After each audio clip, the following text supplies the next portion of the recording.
ఉంటున్న యామినికి, నాకు తెలిసి మీరు ఏ డిగ్రీ ఫస్ట్ ఇయరో చదువుతూ ఉండాలి అన్న మాటలు వినిపించాయి.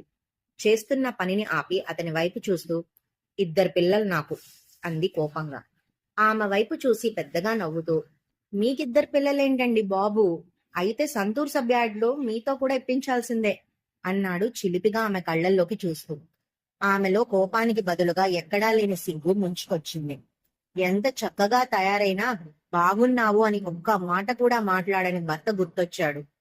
పైనుంచి కిందకి, కింద నుంచి పైకి గుచ్చి గుచ్చి చూసే అత్త గుర్తొచ్చింది. అందాన్ని కూడా అర కేజీలుగానో కేజీలుగానో మార్చి అంగళ్లలో అమ్మేస్తే బాగుండు.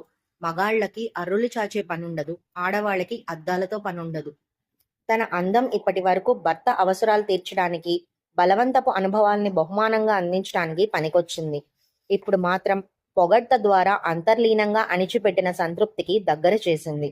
ముఖం చిట్లించి మనసుని ముక్కలు చేసే భర్త దగ్గర లభించని స్వాంతనేదో యామిని మనస్సు మెలితిప్పసాగింది.